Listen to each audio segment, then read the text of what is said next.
Hello gorgeous ones, how are you? Oh, I don't know if you can see me properly, but anyway, bad luck.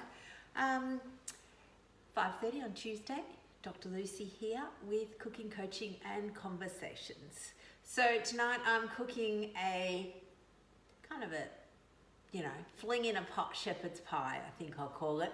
Could be shepherd's pie, could be cottage pie. In fact, it's not shepherd's pie because the true meaning of shepherd's pie is that you use lamb because it's a shepherd that looks after the sheep. Hello Jill, how are you gorgeous? Hello Jody, how are we all coming on? So I'll get cracking on this because I've got a lot to chat about, of course. Helps if I turn the thing on, doesn't it?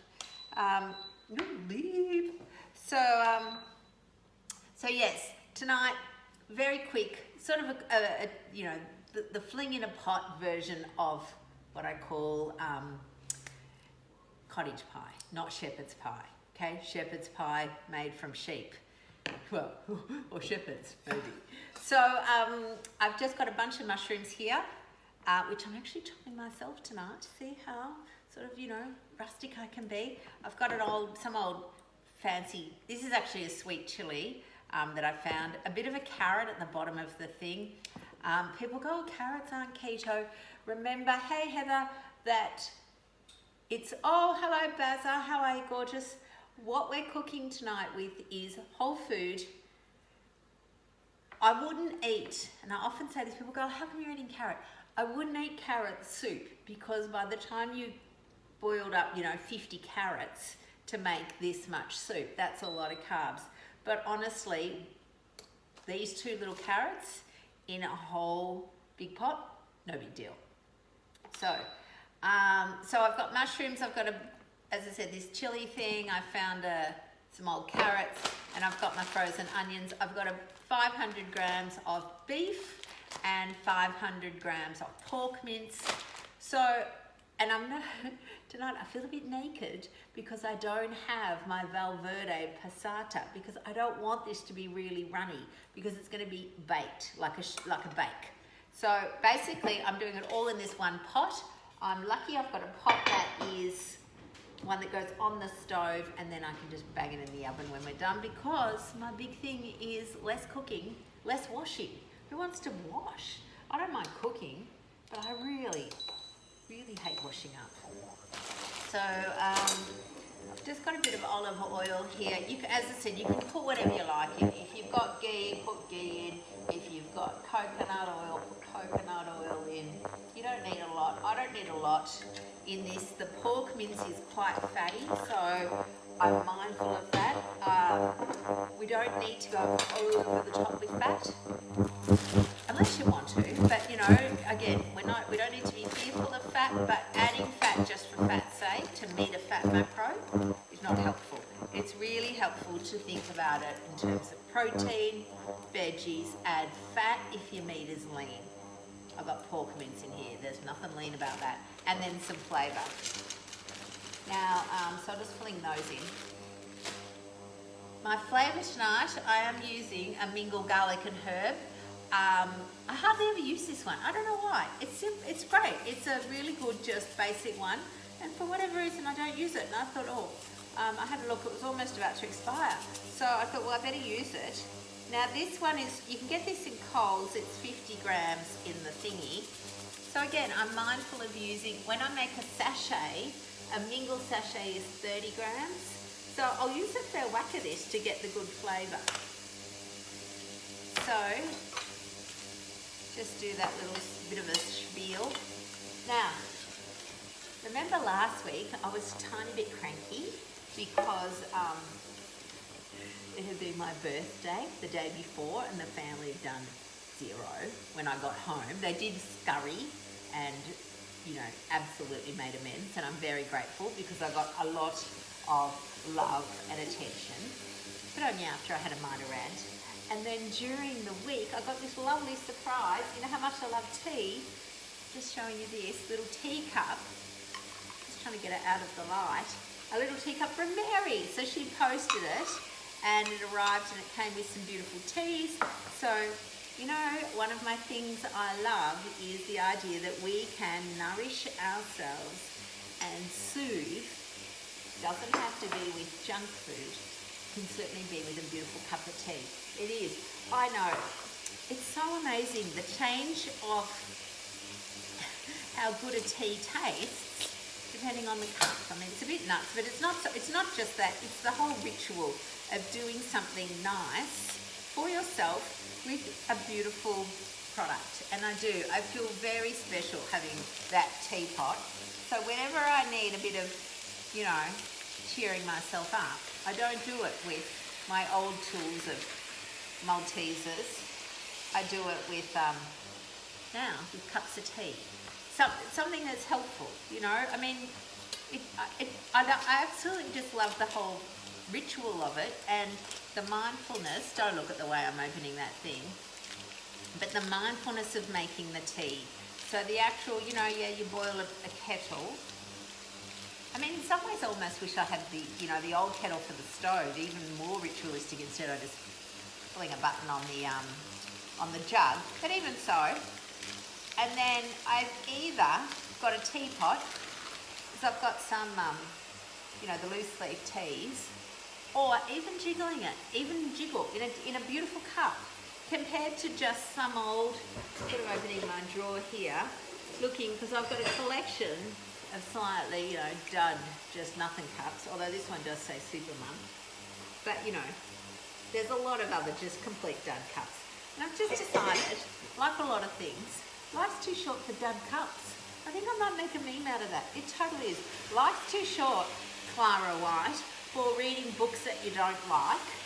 And life's too short to drink tea out of a dud cup. There we go. Oh, this, I should have got the meat out of the fridge. It's rock hard. It's just taking a little while to warm up. I feel like I'm actually belching the cow myself. Anyway. Hello, Michelle. How are you, gorgeous girl? So many lovely people popping in to say hi. I really do. The comments seem to be working tonight. I mean, who knows? It's really just random what Facebook decides to do. Anyway, I'll let that heat up a bit before I get stuck into it. And you know, with my chopping, like, I have no chopping skills. I'm not a chopper. I can't do that fancy chop, you know, 50 bits of vegetable in 25 microseconds. So I just chop it roughly. It doesn't matter. Your stomach doesn't care whether the food is beautifully chopped, perfectly neat, hello burn, or whether it is just chip-chopped rough and ready, rustic. I'm going to call this rustic pie. I think you can add the word pie to anything, and I'm sure that's what Americans do because they're big on their pie. You add the word pie to anything, it suddenly sounds a bit fancy. I know, you're actually watching live. Well done, Bern, well done. It's great. It's great. I love it when you guys, you know, pop your little bits in, and sometimes I can see it. Sometimes, as I said, sometimes Facebook's not my friend and doesn't want to play, and sometimes the comments come so fast I can't see. Yeah, chunky chopping is where it's at. Now, I'll give this a bit of a stir. Again, it's sort of softened up a bit now, so I'm not having to do major belting.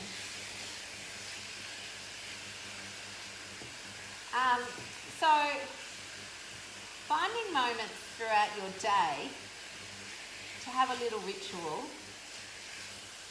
it's really important.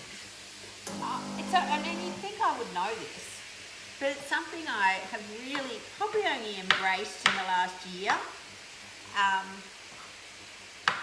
I used to have an Apple Watch. Hands up who's got an Apple Watch. I'm sure lots of you have. Hello, Marilyn, gorgeous. And it used to have that thing that said breathe, and I'd look at it and just roll my eyes and just keep going. And now I think I should have actually listened to it. If I had an Apple Watch, which I might get another chance to catch up with your body.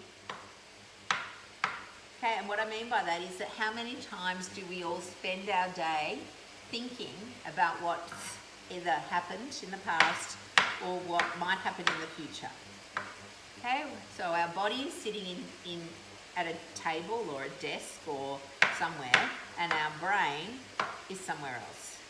And that's okay. Every now and then you've got a plan. We've got executive functions as humans. But, oh, you got one for your birthday. I'm hoping you mean a teapot, Lynn. But as humans, we spend way too much time with our brain and our body disconnected. So actually taking those few minutes to pause makes a huge difference. Now ladies, I've got a hot tip for you soon. Men, you may want to block your ears because it is secret women's business. Although actually, I'm going to take that back. It isn't women's business, it's thought to be women's business. But actually, it's not women's business. It's actually just pelvic business. So pelvic business is not the exclusive domain of women, although we often think that it is. So after all that, all I've done so far, for those of you who are just joining now, is all I've done is I've browned the meat. I've got half a kilo of beef and half a kilo of pork mince and a slab of frozen onions in a splash of olive oil. So now I'm just going to bang in all these mushrooms. I've got a lot that needed to be used up. You don't have to put in this much. Remember, you're the boss of your dish. You can cook whatever you like. If you've got old broccoli that needs to go in, just bang that in. The biggest thrill I had the other day was a patient in real life who came in and she told me, she said, now, I opened my fridge and I was thinking, what would Dr. Lucy say? And she goes, well, she'd just tell me to get any old vegetable and bang it in. I thought, oh, music to my ears. So absolutely, make sure if you've got anything out there that needs to be used up, there are no rules. You can just put in whatever you like. So hence I am chopping up this old bit of capsicum and those couple of old carrots. And if I had some green, something green, which I don't, I would throw that in. So getting back to secret pelvic business. Now, it is well known, women know that you're meant to do your pelvic floor exercises, and hardly any of us do it. Now, honestly, blokes often need to do pelvic floor as well. So, particularly as they get a bit older, some of that prostate business, it is not a secret that should only belong to women. So there we go. So I have found an app, and this is where it comes back to that taking a pause. Now, I would get out and tell you the app. I think it's called, I can't remember what it's called. I'll have to post it. But what it does is you press the button and it's a timer. So you can see the time and it says squeeze and it's, and you can set for how long. I've done 4 seconds because I'm back in beginner stage. I haven't done pelvic floor exercises despite knowing I should and despite needing to. I haven't done them for like 20 years. So like everything, I can't just come out of the blocks and win the gold medal. See what I did there? A bit of an Olympic joke. Win the gold medal for pelvic floor straight away. I have to actually work my way up. So anyway, you press, you can make your kind of own program, and literally, I am committed. It takes me, I have to do it 3 times a day, and each time is like 32 seconds or something like that. So if you do your 3 times, at the end of the day, it sends you a little where, and we all like that.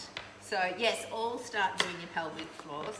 So the recipe, the program I've done, it's 8 reps, in for 4 seconds. So squeeze for 4 seconds and then relax for 4 seconds. You do that 8 times. And then it's 1 second. So in, out, or squeeze, relax. So honestly, because you have to concentrate and I've got this thing that tells me how many seconds, that is actually a moment of mindfulness. You are not thinking about anything else. There is no way that I can be thinking, what's for dinner? Or I wish that person didn't say that to me 55 years ago. There is no way that my brain can run off and do anything else other than concentrate on this. So it is a wonderful kind of exercise in mindfulness. And honestly, a lot of blokes, we don't think this, but a lot of blokes need to do it. And they really have the same issues as women. That whole, that thing where you put the key in the front door and suddenly you're doing the dance because you're trying to hold and squeeze. Men have that too. We just don't hear about it. They just kind of tear in. They don't make a big song and dance about it. So we just need to be really mindful that this is something that's really good to do.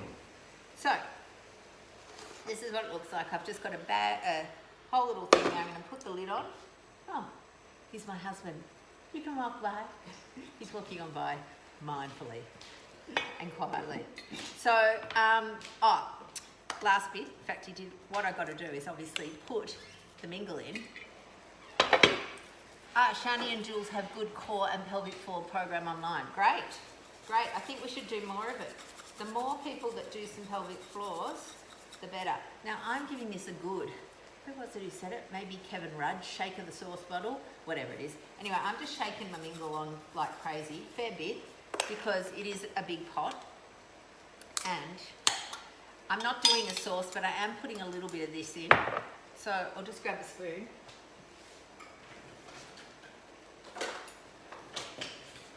Squeeze 2, 3, 4. Relax 2, 3, 4. It's actually, it's almost fun. Like it's a bit like a game because it looks like a sort of a thing that goes up and a thing that goes down. And so for those of you who are, game orientated, a bit like me, then it's quite a fun thing to do. So,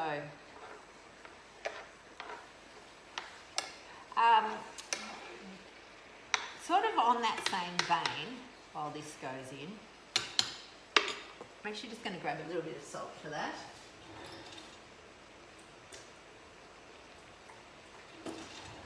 Just give me a sec, I forgot the salt.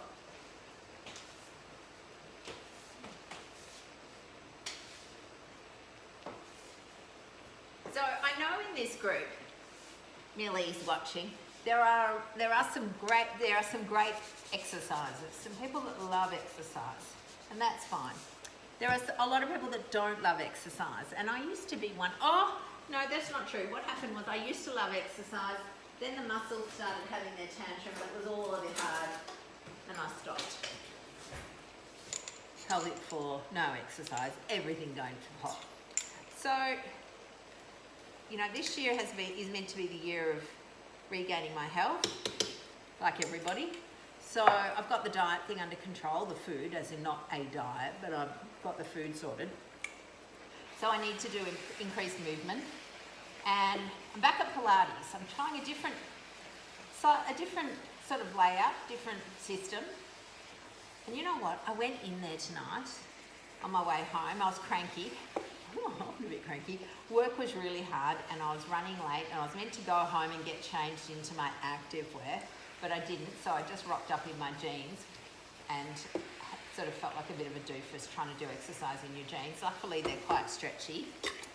And it was really good because by the time I finished, I felt great.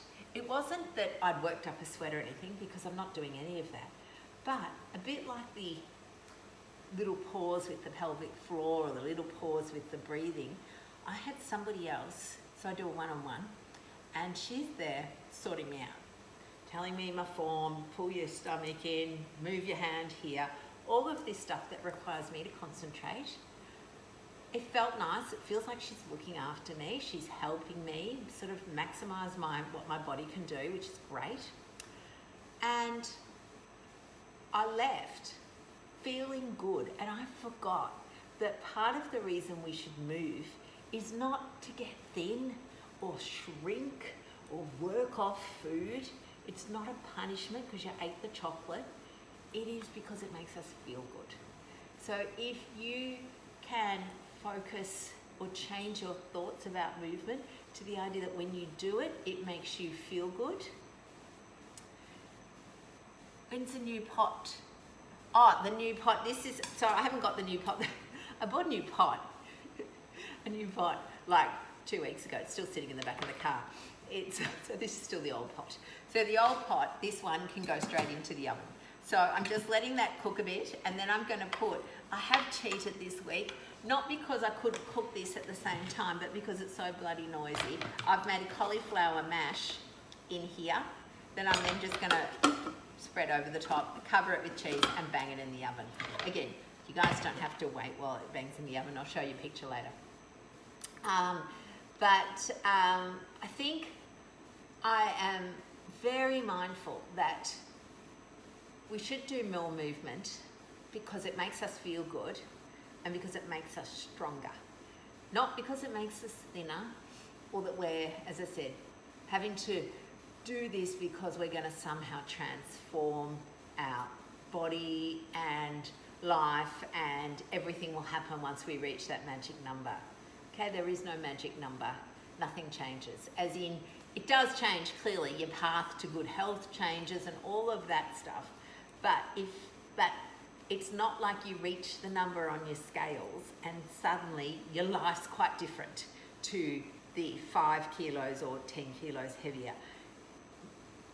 The process that you need to do to change is exactly the same as the process that you need to do to maintain. Does that make sense? So what we've got to do then is find ways that work for us. So for us, as you know, things like movement need to be worked into your life so that you can do it permanently, not so that you're doing 2 hours a day to reach a special number. That's crazy. It's not, you're not going to be able to do it unless, of course, that's your job, like you're an influencer and you've got nothing else to do but do 2 hours of exercise a day. But for the majority of us, we are normal people, and we need to come up with systems and programs that work normally. Now this looks good. So basically, I just flung in, again, I don't know, I forgot to count this. It's quite a bit of tomato paste, but I don't want it runny, but I wanted it rich. So that looks good. So there's that. You can see it's all cooked. So what I'm going to do now is get out some. So this, there is a recipe, for those of you that have a thermi, there is a recipe in the cookie dough or whatever it's called. But basically, check this. I got frozen cauliflower, banged it in, put in some butter, whacked in a bit of this and press, cook and blitz. It's not rocket science. You can do it in a pan or a microwave. I only did it in this because it was there. So what I'll do, I'll just smooth this out a bit so it's moderately lump-free. Put on my cauliflower mash, and probably I've been a bit stingy. I probably could have put in 2 packets, except I didn't have 2 packets. So, you just do, remember, nothing has to be perfect. So it's going to be a slightly thin layer of cauliflower, that doesn't matter. And I make this cauliflower mash stuff, I make it all the time. I usually put cheese in the recipe, but I'm not going to because I'm going to put cheese on top. Because what's a bake without cheese on top? And then I'm just going to whack it in the oven. It won't need to cook long because it's already been cooking.